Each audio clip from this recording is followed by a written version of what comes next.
Welcome, thinkers, to Season 4, Episode 10 of Thinking Critically. 2 announcements today. The first one is I got a new Patreon, so I want to say thank you to Joe from the Fourth Leg podcast. Be sure to listen to the end to hear their shout-out. And just a reminder that I am streaming my current homebrew campaign on Twitch at twitch.tv/thinkingcritically every Tuesday, sometimes every other Tuesday. So if you want to hear me DM, you can come along to that and take a listen.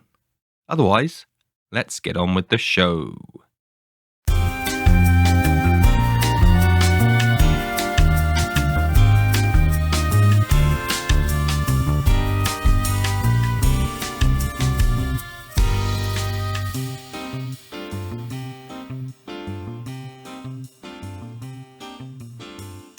And today, I'm joined by Aaron from Aaron's Games.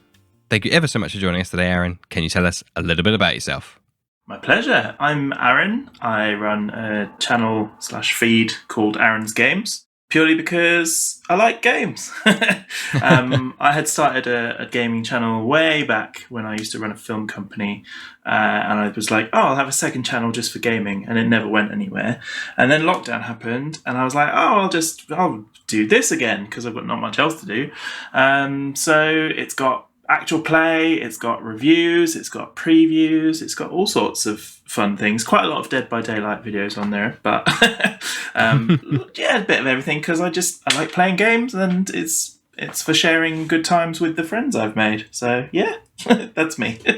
I think it's weird now you've mentioned it. I think I remember that initial tweet of you being like, hey, this account hasn't been used for a while, but I'm gonna spin it back up again. It's weird. I'm having this weird nostalgia almost of something that only happened in the exceptionally recent history. Yeah.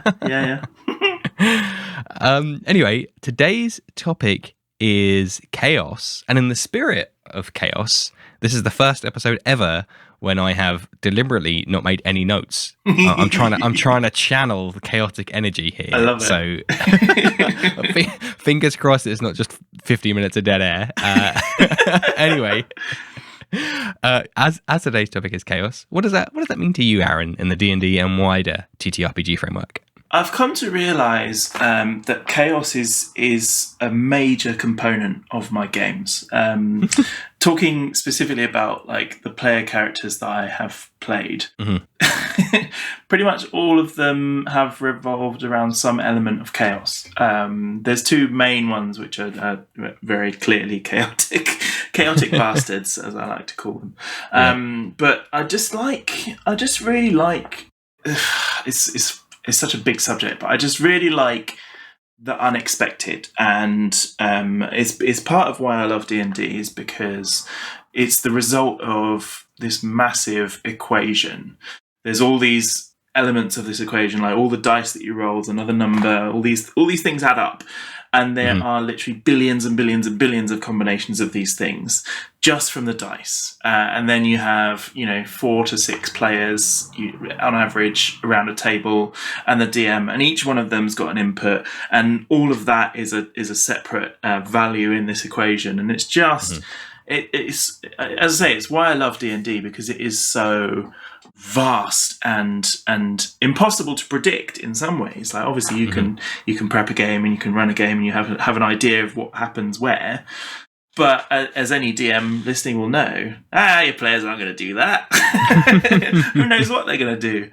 And I really love that, and I really enjoy embracing chaos. I think because in real life tends to be quite structured, and you get up, you go get on a train, you go to work, you sit at work all day, you get the train home, you sit down and you do your evening routine.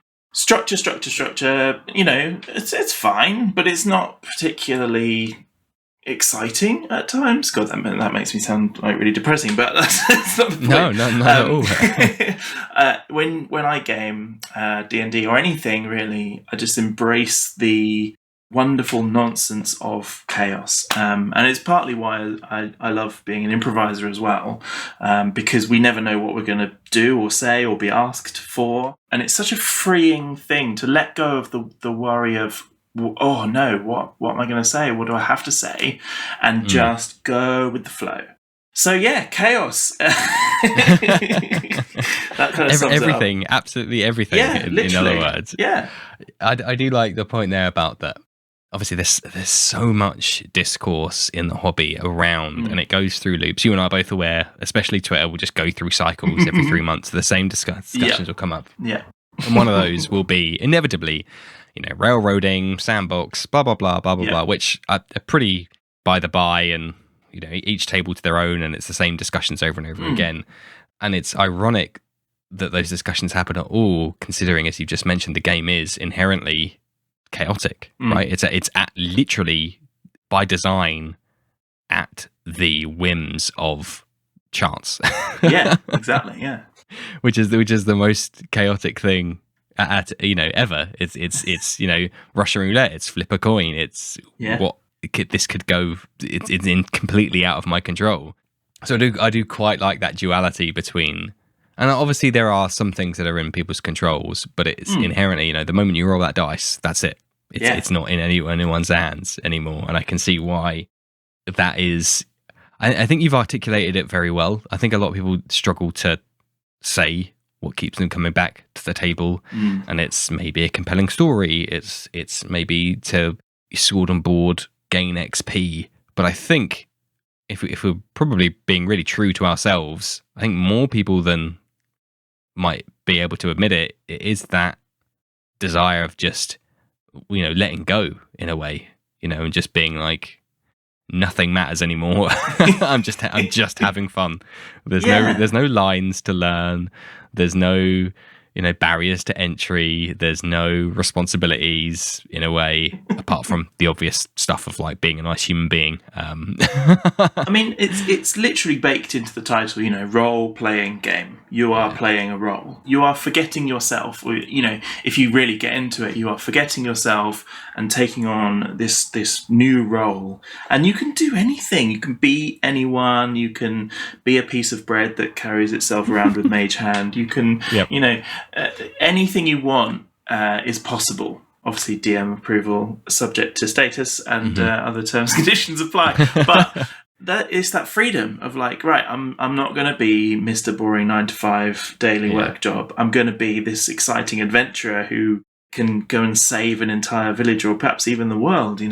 Yeah, it's such a wonderful experience in a way. And one thing I really particularly love about D&D and role-playing games in general is introducing someone else. Yeah. And bringing them into the world. I recently started a new group with people I work with.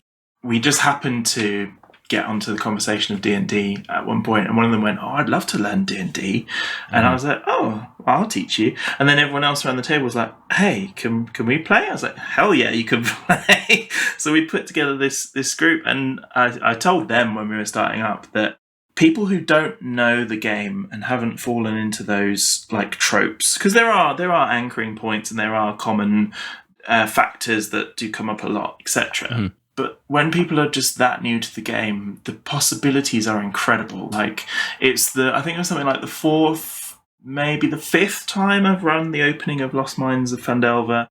Because I've had a few other groups who are new to the game. I've just played that because I know it so well. And it's just, again, each time, just a completely different set of tactics. Like these guys, the first goblin encounter, they tried to reason with them.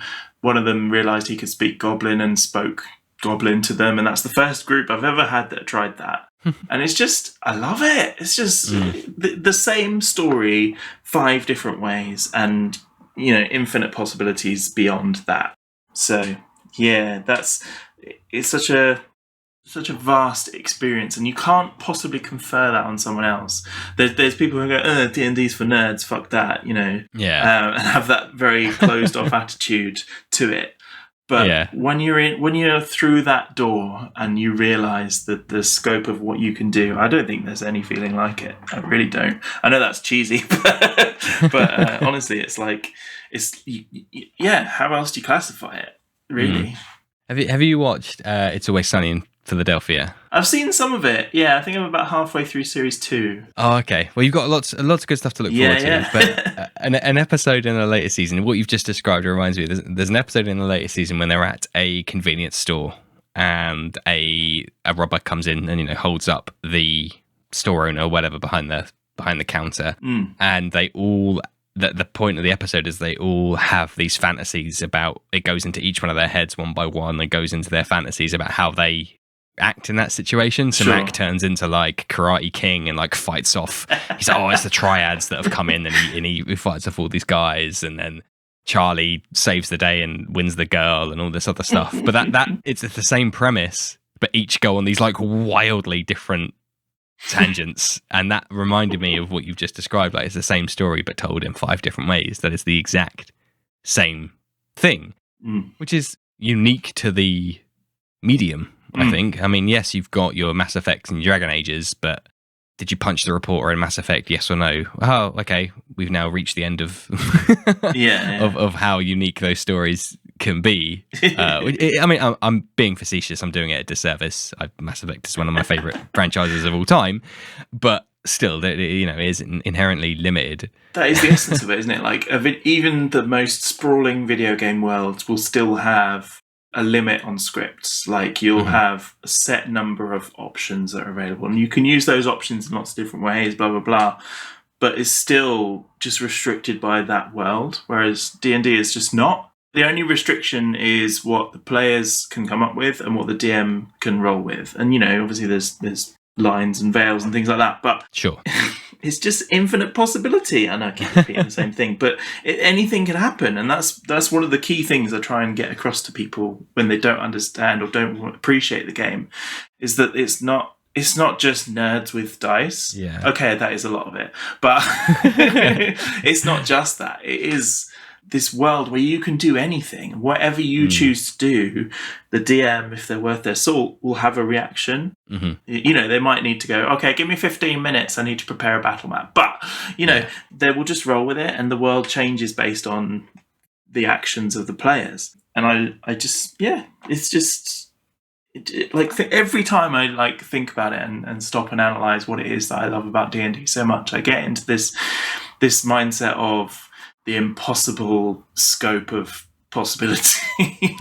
And it's just evangelical to me. I'm not religious at all, but if D&D could be classed as a religion, then I would definitely sign up. You'd be a cleric. Exactly. Literally, excuse the pun. Cleric of dice. Yeah. I absolutely love how the topic of today's discussion was chaos, and a lot of people will jump to murder hobos and going off the rails and rah rah rah, and within the first 15 minutes we've spun it into no, that is it's great that's the chaos is great. That's the good thing. It's not this bad thing that we have to kind of curtail. It's it's the nature of the beast itself. I think that is an important mantra, is to kind of just embrace that chaos, because when you're playing the game as a player sat around a table, you are one cog in this machine, and there's 6 other people around you putting their inputs in. So you can't go into that game expecting to be, right, this is what I'm going to do, this is what's going to happen, blah, blah, blah. If you want that, go to a video game. You're going to put, this is what my character does. And then someone else will go, wow, my character says this in response. And you're like, oh, yeah, well, and then my character was going to swing his sword at you. You have to let go of the idea of you being in control. You can control the things, like your character sheet and your weapons and abilities and spells and all that. But you can't control the game. You can control your reaction to the game. And that's an important thing to do, I think. And it kind of ties into the main reason I suggested chaos as a topic is because of these characters that I play. So I'll talk about one first and then the other. So the main one to talk about is my longest character, which is Plume in the Wind, or Plume to his friends. He is a Tabaxi druid, Circle of the Moon, of course. And it's been a while since I've done the accent because... Oh, here we go. Spoiler alert, he actually died. So we right. Let me preface this with the fact that my DM is incredible. And anyone listening to this who's familiar with Harlan and his world will immediately be nodding. Wherever they're listening to this, just nod and go, yep. But his world is incredible, and I was so grateful to him when he invited me to play that he let me play Plume again, because Plume was from a previous campaign that actually ended. It was started in lockdown, early lockdown, and came to an end because the players are ridiculous, of which I was one of them. But it got a bit much for the DM to run, and he was having some life changes anyway. So it was kind of like, right, let's put this on hold. And for the first few months, we were kind of like, okay, we'll come back to this. And then it was a weekly game as well. That was what, it was such a sudden halt. But it never came back. So when Harlan invited me to his world, I asked him, I said, look, I don't mind if you say no, but can I please play this character that I was playing before? Because I never got to finish his story. Like, I had an idea in mind of how his story was going to develop and where I wanted to take him. And I think we got to like level 7 in that campaign. And I asked Harlan if I could start again with him. So we went all the way back to level 1, made a few different choices, but a few are the same. And that was where he first got an accent, because before that, I was new to D&D. I've only been playing D&D for like 2 and a bit years, maybe 3 now. So I'd set myself the expectation of like, I want this character to have an accent. And I was like, right, what accents can I do well? And I settled on an Australian accent. So I think it was like 8 or 9 episodes in, or sessions in, I was like, right, guys, Plume's got an accent now, just go with it. And right, let me see if I can do it, because it has been a while. And Plume's mindset is very particular. So he's like, oh, hey guys, how's it going? Yeah, we're going to go and rob a fucking bank, yeah? And it's that sort of vibe, and literally whatever we were doing, his philosophy, and I mean, Plume is just an extension of myself, really. If I could get away with doing the stuff that he does, then I would do it. So it's like, oh, I'm gonna go to the casino, mate. Yeah, put all my money on red. Yeah, and that actually happened. He bet 3,000 gold on red and won, and then put 9,000 gold on black and lost it all. So but the players around the table, when that happened, they were like, what the fuck are you doing? That's more money than we've ever seen. I was like, yeah, mate, put it on red, it's fine. And it was gone again. Yeah, so he was extremely chaotic, but it was always, I always made sure that it was never to the detriment of the other players. Like, Plume is chaotic and ridiculous, but he's also not one to put anyone else in danger. Like, he doesn't give a shit about himself. That was one of his things, is that caution is no place for a life lived to the fullest. Yeah. And yeah, I fully embraced that. So we went to, I think it was a casino we were breaking into, and he wild shaped into a mosquito and flew up one of the vents. And then went to try and find a way into the guards room or something, and ended up in this elevator with, like, in the end, 8 guards rushed him, and they literally surrounded him. And it was one of my favourite moments in the game ever. And it was Harlan playing these guards were like, hey, you, Fluffy, you're coming with us, man. And they were like, you've got nowhere to go, you're trapped. And at that moment, Plume channeled Chuck Norris, and he was like, hey guys, come here. I'm not trapped in here with you, you're trapped in here with me.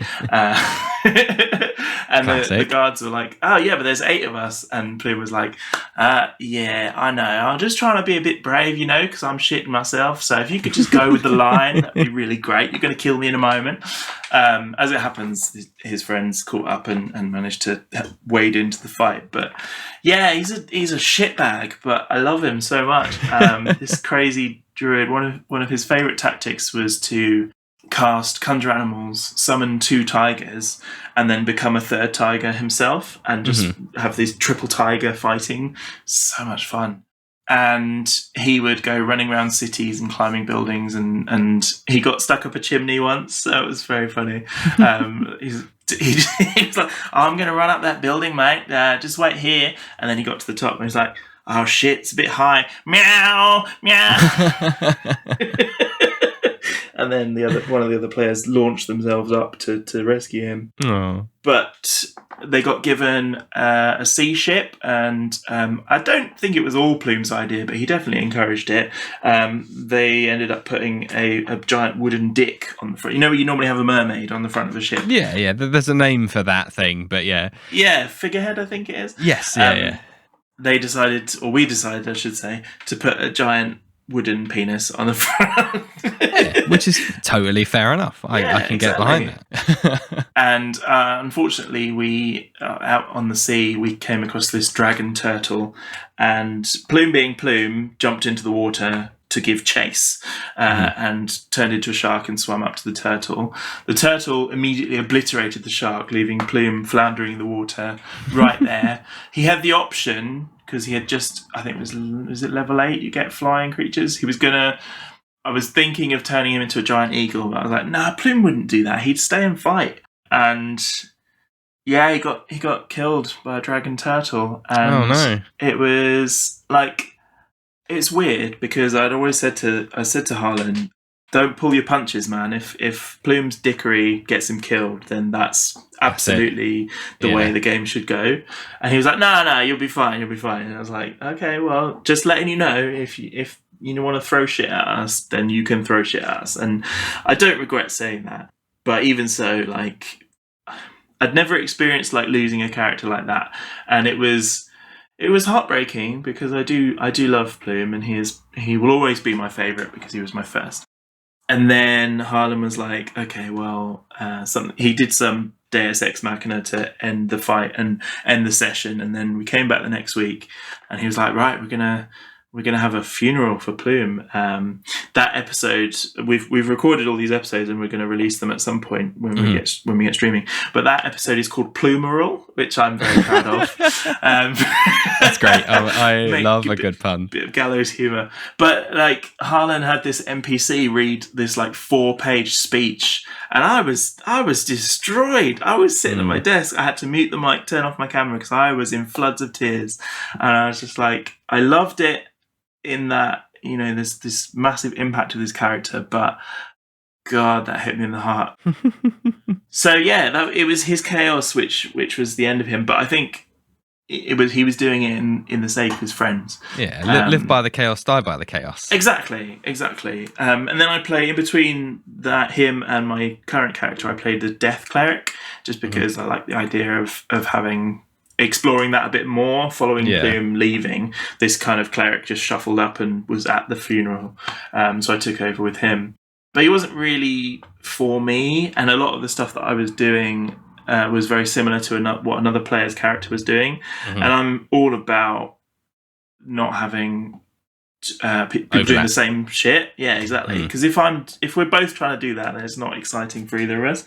So then I had another difficult question for Harlan, because a while back I backed a Kickstarter for a deck of tarot cards, the Adventurer's Tarot. I'm just looking where I've put it, by Weirdworks, and they're beautiful cards. They're really, really lovely. # not a sponsor, but one of the other things that was cool about them is that they came with a custom class, which is called the Wild Oracle.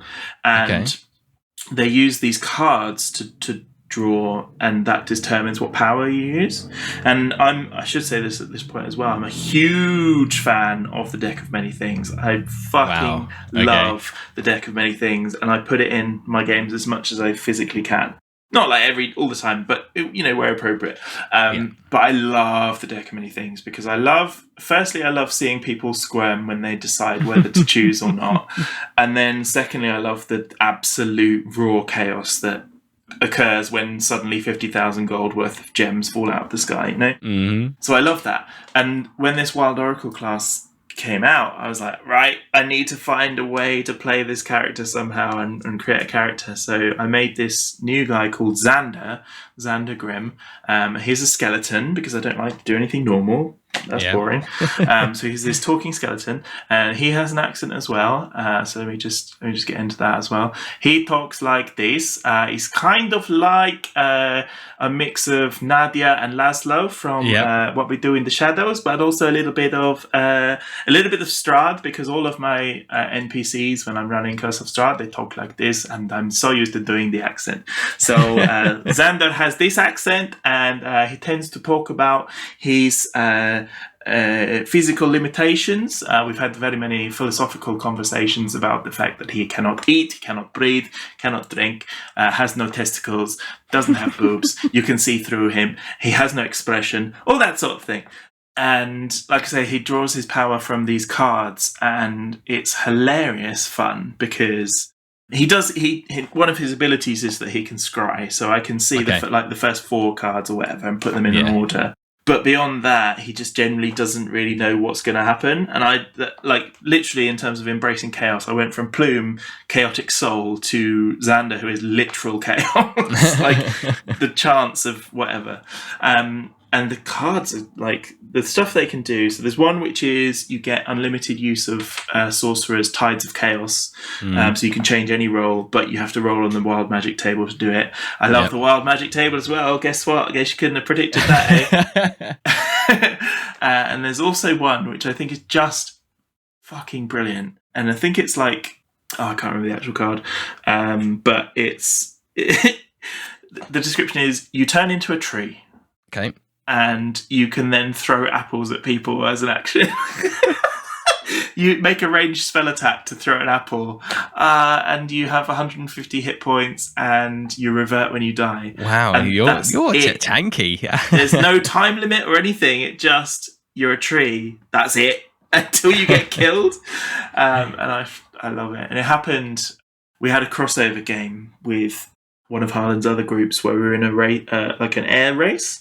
So there was 2 DMs, each running an airship, and Xander was doing his usual chaotic stuff. And one of the other characters went, "Hey, we should try and take their airship down. Shall we all board them?" And the other characters were like, "No, that's a stupid idea. That's ridiculous." Xander had already started running, ran off the side of the boat and jumped onto this other ship, which happened to be like 40 or 50 feet below. And Harlan went, okay, give me one moment. And he dropped out of the call on Discord. And then he came back. He was like, Aaron, you're going to need to jump over to the other chat. So I went from our game across to the other group. Thankfully, a lot of whom I knew, because that would have shit me right up otherwise. But there were a fair few I didn't. And it was like, oh, hey guys, my name's Xander. And then I described that he lands 3-point landing superhero style on their deck, reaches into his ragged clothes, pulls out a deck of cards, pulls the first card, and I think it was like the 3 of Beasts, and you can summon an elephant. God, it's like you're using it like a WMD, like that. Yeah, literally. Like, I didn't know what was going to happen when I pulled that card, because I hadn't scryed that day. I just went, right, let's see what happens. Landed on the deck, pulled this card, big fucking elephant appears, and the DM's like, right, so your ship has just dropped 30 feet. Yep. And all the other players were like, what the fuck? And it was hilarious. And then I was like, one of them came up to me, and it was a rogue, I think, and she was just stabbing. And I was like, I'm going to die on this boat, and my friends are on the other boat, and it'll be hilarious. And then I can't remember what happened, but there was like some portal thing at the end of the race, so we all got teleported to this new location. There was this giant goddess type mystical creature, blah blah blah. We were all then fighting. She was the one who organised the race, but I don't know, we'd broken the rules or something. I mean, yeah, what you've just spent 10 minutes describing sounds like a pretty egregious breaking of the rules. Yeah, exactly. So then we went back to our own chats, and then I was like, right, fuck this, I'm going to draw another card, and became a tree, and that was it. I was just there. Everyone else was doing their thing. I was throwing an apple. It was absolutely zero effectivity. But it was so fucking funny. I couldn't breathe. I was just like, I'm a fucking tree. It was great. So yeah, he's literal chaos, and I love it. But it also, because we're going to be streaming the game, I'm getting everything ready for that, and I'm producing the stream. So I've got like OBS running. I'm making sure the map is centered. So actually, because Xander doesn't have much in the way of a character sheet, because all of his abilities are based on these cards, I just have a list of cards, a list of what they do, and that's it. I don't have to worry so much about managing much else. So it's freeing in that sense, because I've got all these other plates to spin. So yeah, Xander is a literal chaotic creature. Yeah.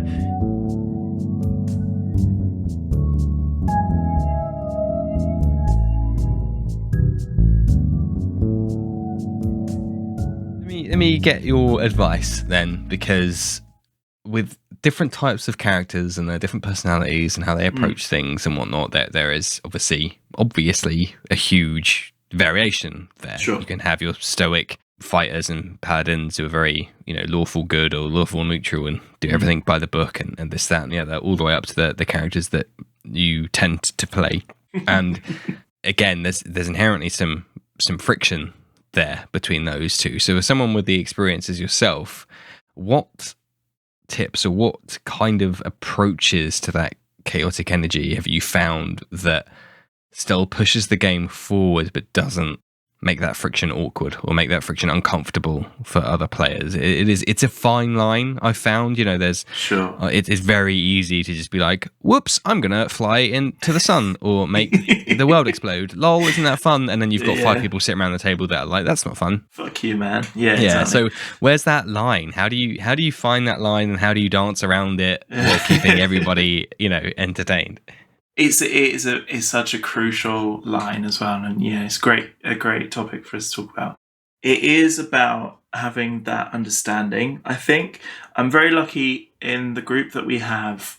We're very yes and the basic of improv. Yeah. Yes and accept and build. We have so many times we have derailed a session just because we've gone and wanted to do some random bullshit that Harlan hasn't expected, but he's always ready for. Because we've all been playing, I don't know, it's over a year, I reckon, that we've been playing together. We've all fallen into this really nice groove with each other, and because I discovered it's impossible for me to play anything other than chaotic, because I'm just my impulses are too strong, and that's partly why Eleglin, my cleric, had to go, because he was supposedly lawful good. I was like, I can't play this. Yeah. But I think you need to have that. You need to have that respect and understanding from the other players, but also towards the other players. Like that's a crucial part of it. Is that, like I was saying with Plume, like his chaos was ridiculous at times, but it was never to the detriment of others. And it would, if someone else was doing something, it wouldn't be a case of fuck that, Plume's going to do this and overshadow it or derail it or whatever. It was very much like, chaos is great, but it has to be managed and in short bursts. So we wouldn't have been able to handle it if Plume had just literally been, it's me all the time. Yeah, let's go. Right, run around. I've got the zoomies, all the time. Because, even I would have got bored of that. It's not right to have a game entirely of that. You need to have that understanding of, right, I'm going to take this game in a weird direction and we're going to enjoy it, but it needs to be a set time. We're going to find a point where it comes to a natural moment, a little coda, and we will move on. And the DM will go, and now what are you guys doing? Or I don't want to say I don't like having the spotlight, but I also know when to give it up. Mm-hmm. And I think this is going to be me opening up now. It stems from me a lot of the time feeling backgrounded by people in conversations. Like, I know exactly how it feels to be in a conversation and not part of it, and I'm so viscerally aware of that I'm so conscious of making sure everyone at the table gets their time as well. Mm-hmm. So I'm very much a case of, right, if Plume's gonna go, he's gonna fucking go, but also he's gonna rein it in when it's time to not go. And I think that's the important thing. That's the essence of it, is play chaotic, be as fuckery fantastic as you like, but you need to have that consideration and that understanding that it's not your game. It's not unless you're playing solo one-on-one with a DM or whatever. Of course, yeah. It's not your game. You have to let other people have their moments, and I think that's the most important thing. And Xander has his turns and he draws a card and some weird shit will happen. Fine, but it doesn't. I don't think that has any impact on anyone else. Well, not yet. He hasn't drawn the card where suddenly 120 feet radius of the floor turns to goo. That's going to be interesting.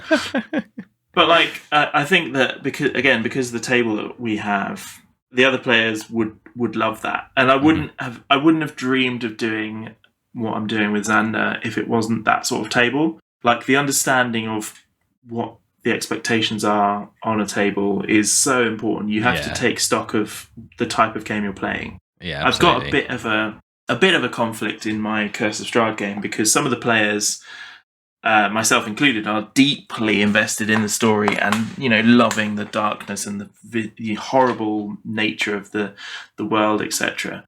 But there's also some players who are just, I want to make jokes, I want to take the piss out of everything. Mm-hmm. So there's this real incongruousness, and it's not a problem. Like, I don't mind running either type of game, but yeah, balancing it out is tricky. So we've had some crazy interactions with Blinsky, and we've had some really horrible moments with Strahd. So I try and give an equal measure as best I can, but there needs to be that understanding of the table of, right, sometimes we're going to have these really stupid, jokey moments, but also sometimes we're going to rein it in and have these really heart-wrenching, horrible bits as well. And that comes into play with Chaos. It's one of those things that you should check in with your players if you're thinking about playing a character like that. Check in with your fellow players and just be like, hey, how would you feel about this? Because I've heard so many stories about rogues wanting to steal from the rest of the team, blah blah blah. Yeah. You can do that, but you need to approve it with the other people first. You can't just suddenly go, I'm going to steal from you, because you're encroaching on their experience. Fine if they sign up for it and they're like, oh yeah, that sounds really funny, do it. But if you haven't got that understanding in place, then that's not fair. I don't think that's right. Yeah, nobody likes that guy that turns up to the friendly local gaming store and for a pickup group and is immediately like, I pickpocket the paladin. Yeah. Like, oh, cool. It's going to be one of these games, is it? Right. Okay. Yeah, exactly. And I've been at tables where it's like that, where there's a player who's trying to control everything, or there needs to be. That's why session 0 is important, because you can have those sorts of conversations of like, what are you thinking to bring to the table? What do you want to play? Because it is a case of what sort of themes are you going to be exploring? You're putting your stuff in your backstory. What sort of elements do you want to come up? But also the other players need to get an idea of that, partly to be ready for it, but also partly because there might be, you might have triggers, or you might have, traumatic past that will be affected. So it's not the same sort of thing as, consent, but you definitely need to have that understanding. If you're planning on playing a wildly chaotic character, then you should have the decency to just say to the other people, hey guys, I'm thinking of doing this. It's going to be fucking bullshit at times. Yeah. I think it'll be worth it, but if you don't, then we can have a conversation. Yeah. I think it's worth saying that it isn't just, to be clear to the listeners, it isn't just chaotic evil, because chaotic good, both, I know we're talking a loose definition of chaotic and not alignment, but I also want to stress that, like, being chaotic in it and still a moral and ethical way can have just a bigger impact on how on the rails the game is, the feel, the tone of the game can just be just as disruptive if everybody's not on board than chaotic evil can be. Everybody goes to chaotic evil. Oh, murder hobo, kill, maim, torture, but in the same breath, going into royalty and being like, I kill the king because I'm going to give the money to the poor, is just as like, that's happening now. We're all now political prisoners. Cool. That wasn't the game I signed up for 30 minutes ago. I read an interesting thing about alignment, which was like, good means that you put others before yourself. Evil means you put yourself before others. And neutral is kind of in between, case by case. Yeah. But alignment in that sense, that's how I try and think of alignment, but even that is, you need to frame that with, this is your character. You as a player need to be having those thoughts as well of like, how is this going to affect the other player? Like, if I go and kill the king, that'll be hilarious, but also probably cause a shit ton of consequences for the rest of us. So probably need to balance that. And I think that there needs to be that line of, right, no, that's too far. I know it fits the character, but the character needs to have that limit of, that would probably lead us down a bad path. That's too chaotic. Exactly, if there could be such a thing.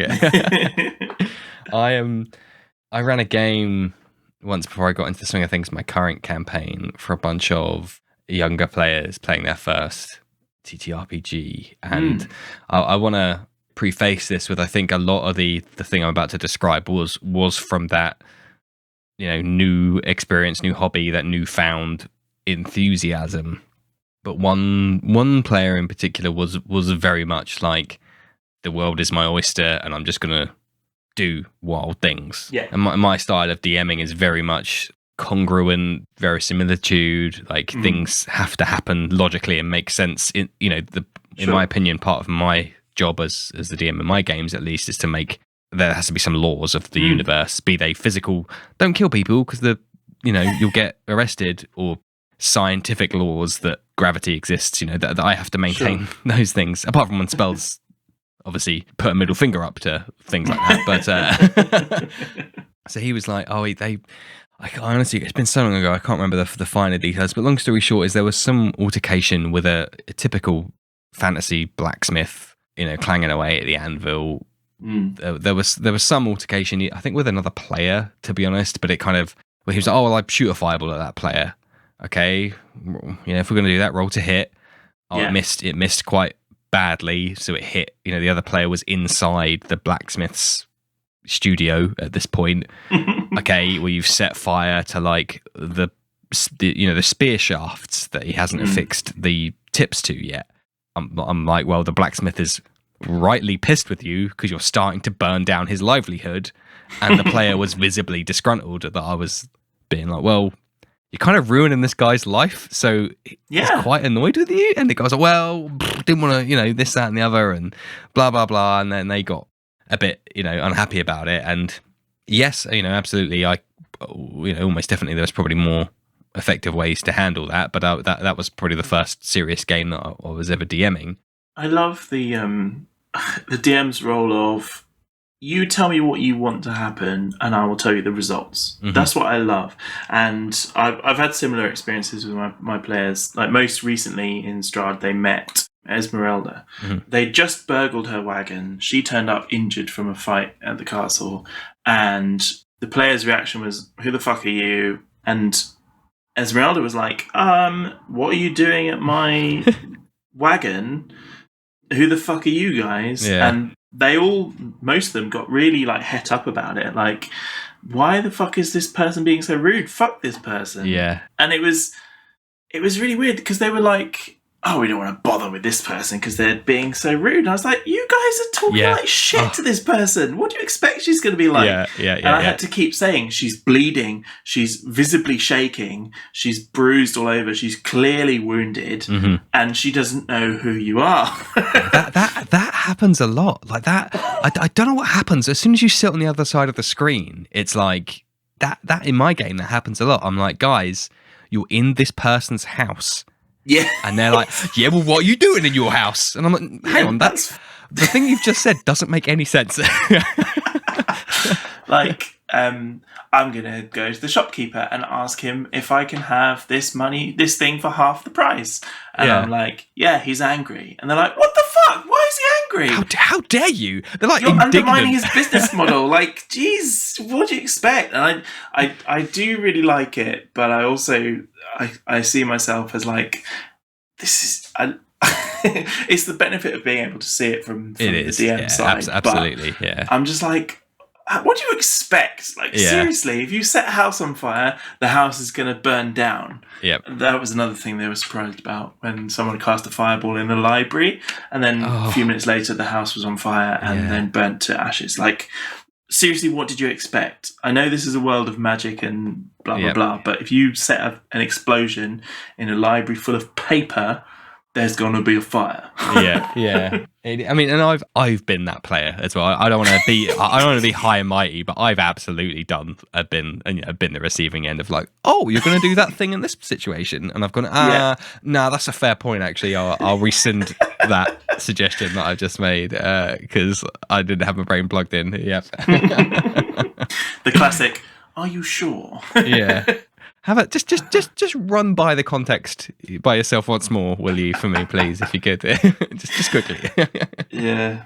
I wanted to ask, because you mentioned it earlier about the improv side of things, and obviously I know from your Twitter and stuff that's a large part of your life, and I think that's a lot of, another thing that people come from video game backgrounds where you tip, not every video game, but most video games give you an infinite amount of time to make a decision. Some games of note recently will give you a little timer and you'll pick some non-answer if you let the timer run out. But most you can just sit there staring at the NPC for 10 hours through about seven day-night cycles, and they're still just like, yep, I'm willing to entertain this. Yeah. But of course that doesn't really happen in D&D.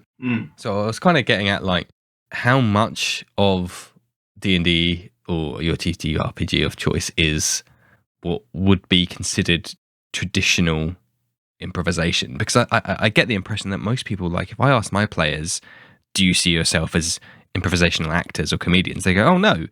And then I would be like, well, you just spent 5 hours doing it. So there seems to be, again, a disconnect there between those two kind of professions. And from someone who does it both, I wanted to get your take on where they overlap, what things you've taken from one and used in the other, and why people have that disconnect sometimes. Yeah, it is so, like you put it perfectly. It's so odd that there is that disconnect, because you literally do it when you're playing D&D. You are reacting to the world in real time, and that is improvisation. You're just reacting to what happens and going with the flow.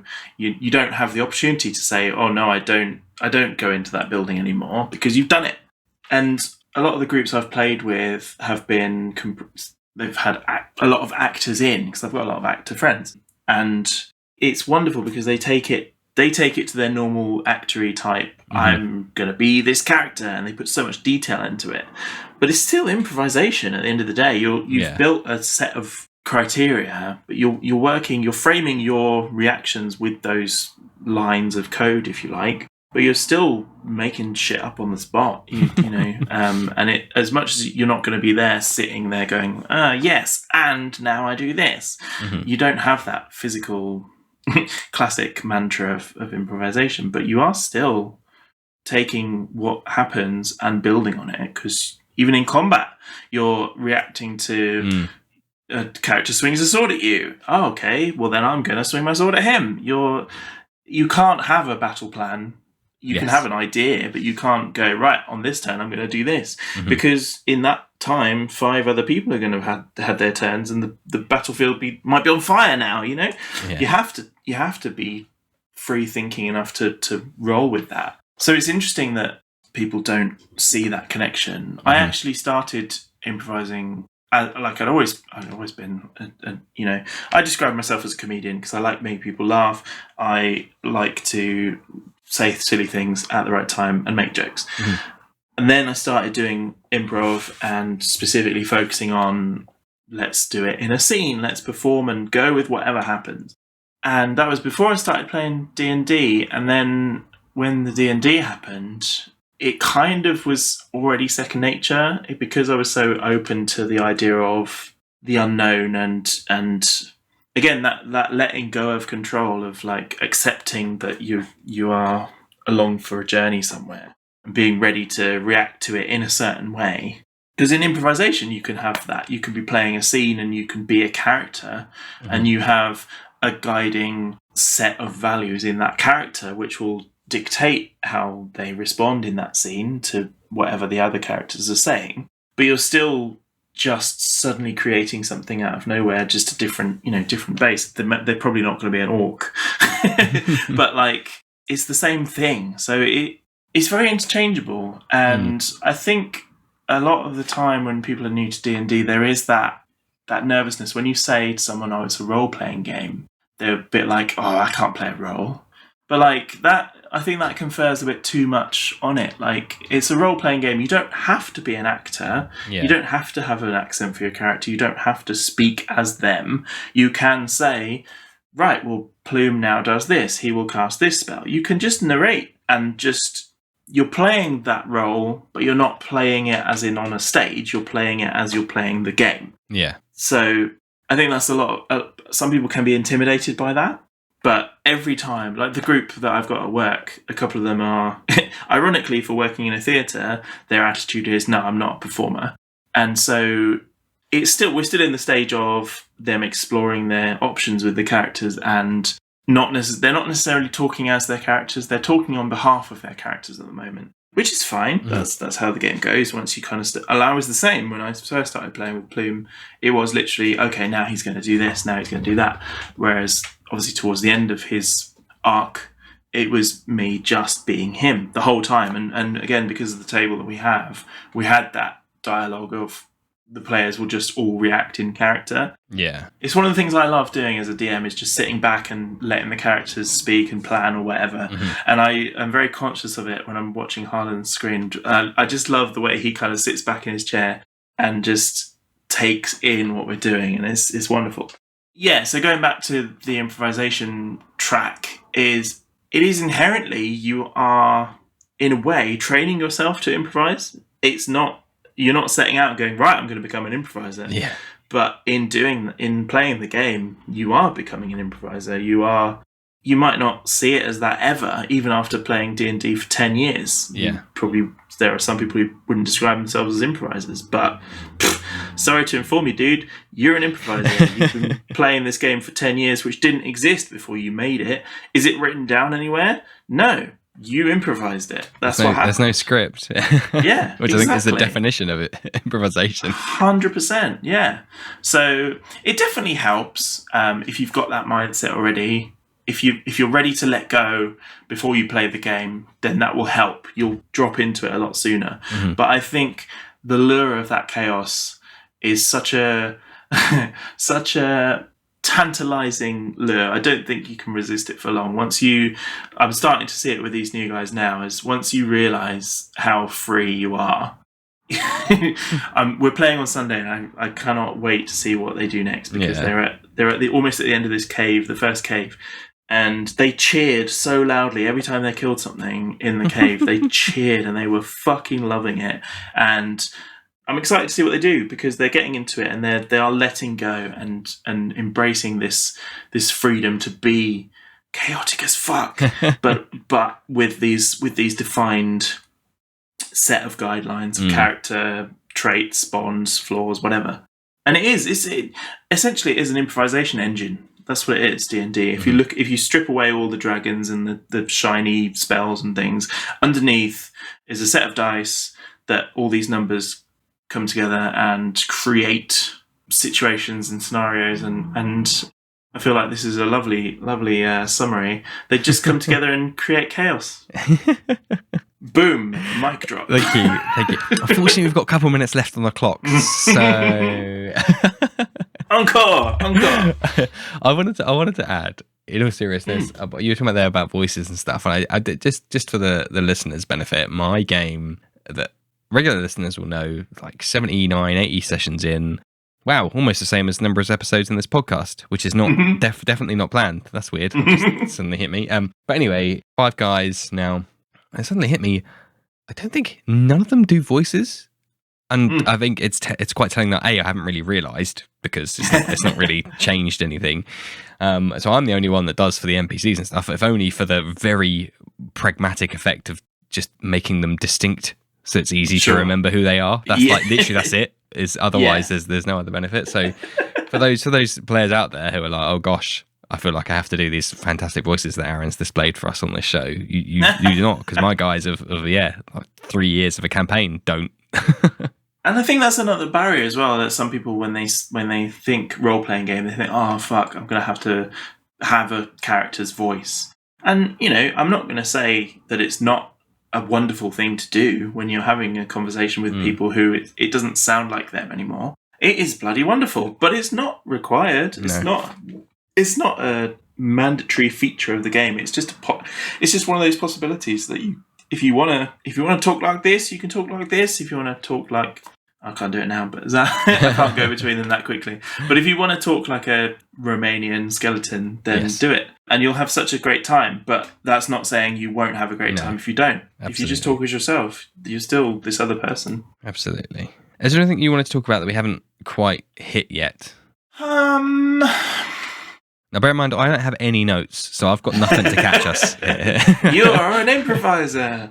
I kind of want to just talk a little bit more about my Curse of Strahd campaign, because I wanted to run a campaign, and I was looking between Curse of Strahd and several others, and there's such a hype around Strahd, and I didn't get it. Like, I read it and I explored it, and it didn't quite click, and I never really was like, oh yeah, it can't be that good. Why, But like, we're something like 26, 27 sessions in, and we're just having the best time. It's so fucking good. And like, I have added some extra things. I've taken inspiration from the wonderful Reddit subreddit for Curse of Strahd. It's incredible. And I've had so much inspiration from there. But I've added some shit, and the players have added some shit, and we're just having the best time. But that's where the fireball and the mansion came from, and it is wildly chaotic because the players are just wildly chaotic themselves. So it is a bit like herding cats, but it is really great fun, and I didn't expect it. I didn't expect to enjoy it as much as I have, and it's having that framework, because I'd like to, I don't like to be restricted by a script or, I'm not very good at keeping track of lore and read. The book is huge. It's ridiculous. There's so much to it, and I like having it to draw from, but I also like giving myself the freedom to take that and expand it. So yeah, I guess the point I'm trying to make is, with the game that I'm running, it is very much see what the players do. I'm going to see what happens, what I think would happen. I'm improvising along with them. A lot of the time when I prepare, I put bullet points. I'm like, this is going to happen here, this is going to happen here. But in between that, there's nothing, because I don't know what they're going to do. And I love the idea of just responding to it. As I said before, you tell me what you want to do, I'll tell you the results. And yeah, I just wanted to kind of just show off that we're having a fucking great game. Well, basically, lucky you. My game sucks. No, I too am having fun. I'm super, super, super glad you are. And if one thing to come out of the show is you've made me want to play Strahd, having never played or read it. So there we go. It's another one of those, it's one of those you don't understand it until you've done it. And there are there's people that don't like it, and that's fair. You can play it and interpret it and not enjoy it. I'm not saying everyone's going to enjoy it, but if you get into it and you like that sort of thing, it's so good. Hashtag not a sponsor. Again. Well, I think all that's left to say, in which case, is thank you very much for joining us today, Aaron. Pleasure. Really lovely to be here. Thank you so much for inviting me. I'm glad we finally got the stars aligned again, and we managed to manage to make it work. You see how literally chaotic I am, in that we moved this appointment like three or four times. We almost had to move it again because of my chaos. So no. Yeah, but we got it. We sorted it. Yeah, I think we really need to stress to the listeners how precious this hour has been. Like, it ain't gonna happen again, guys. So. Is there anything you would like to promote? My channel is Aaron's Games. I'm on YouTube, Twitter, not so much Facebook these days, because Facebook is incessant with their, hey, you should promote this. So you can find me on Facebook. Not Facebook. I just said I'm not on Facebook. I am on there, but it's just not very active. But Twitter is the main one, and YouTube is where I put a lot of my produced content. The game that I'm playing Xander in is called The God Punchers, and that is going to become a stream at some point soon, hopefully. And it's just at God Punchers on Twitter and Instagram. And then my improv is called Insert Laughter Here. The website is just insertlaughterhere.co.uk. There's videos and clips, and we are adding more shows whenever we can, basically. So if you fancy coming along and having a giggle with us, that's where you can find all the details, and watch me being a tit on stage, because I absolutely love it. I love the name. Insert Laughter Here is just poetic in like how almost ironic it is. I don't know. It's just great. It's such a perfect name for a comedy show.